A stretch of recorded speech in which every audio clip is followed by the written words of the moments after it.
গত শনিবার ছিল জন্মাষ্টমী আর লোকনাথ বাবার জন্মতিথি। তো সেই উপলক্ষে চাকলায়ও সবাই জল নিয়ে যায়। তো আমাদের বাড়ির সামনে প্রচুর আয়োজন থাকে। এখানে আমার ভাইরা সমস্ত কিছু আয়োজন করে, খাবার দেওয়ার, জল মিষ্টি দেওয়ার। তো এখান থেকে দেখো প্রচুর যাত্রী যাচ্ছে সারা রাত। এখানে জন্মাষ্টমীর আগের দিন তারা যেতে থাকে। এখানে দেখো পাশে আর একটা হচ্ছিল, সেখানে বাউল গান হচ্ছে, আর এদিকে আমার ভাইরা নাচানাচি করছে, সবাই আনন্দ করছে। এখানে দেখো কিছু যাত্রীও তারাও খুব আনন্দ করছিল, ওখানে নাচানাচি করছে। তো সারা রাত আমরা ওখানে বসে থাকি, খুব ভালো লাগে দেখতে। এখানে বসে থাকলে কিভাবে সময় কেটে যায় কিছু বোঝা যায় না। বছরেই একটা দিন চেষ্টা করি যাওয়ার এখানে। তো দেখো সবাই কত সুন্দর বাঁক সাজিয়ে ভারী ভারী বাঁক নিয়ে যাচ্ছে। এখানে দেখা গেছিল একটা বাচ্চাকেও পর্যন্ত নিয়ে যাচ্ছে একজন, যার মানসিক ছিল। কিছু গোপাল নিয়ে যাচ্ছে। আর এখানে দেখো কুকুর জন্য কিছু চকলেট এনে দিয়েছিল কাকু।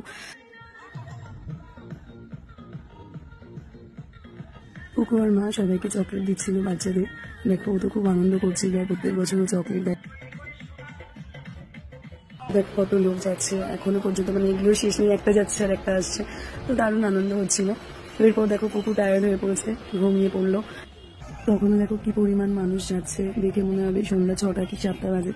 তো এইভাবেই সারা রাত কেটে গেল। এত সুন্দর লাগছিল ওখানে বসে থাকতে। তো ওইখানে আমাদের আইটেম করা হয়েছিল পোলাও আর আলুর দম। এই যে দেখো আর একজন কিভাবে গেল, গাড়ির উপরে বসে রেড বুল খেতে খেতে চলে গেল। তো এই যে আরো মানুষ, মানে যে যেরকম পারে সেইভাবে, যার যা গাড়ি আছে সে সেই গাড়ি নিয়ে চলে যায়, বা অনেকে হেঁটে যায় যাদের মানত আছে। তো ভীষণ ভালো লাগে এগুলো দেখতে দেখতেই সারা রাত কেটে যায়। তো তোমরাও যদি এরকম ভাবে কখনো গিয়ে থাকো চাকলা, তো অবশ্যই জানিও। আমরা তারকেশ্বরে তো এরকম দেখেই থাকি, কিন্তু চাকলা তো এরকম যায়। তো এই দেখো আমার জন্য চলে এসছে প্রসাদ, একটু খেয়ে নিলাম, নিয়ে তারপর একটু এদিক ওদিক ঘুরলাম যে আরো কোথায় কি করেছে। দেখো এই আমার আর এক কাকু করেছিল হচ্ছে এখানে চা, কফি আর ছোলার আইটেম।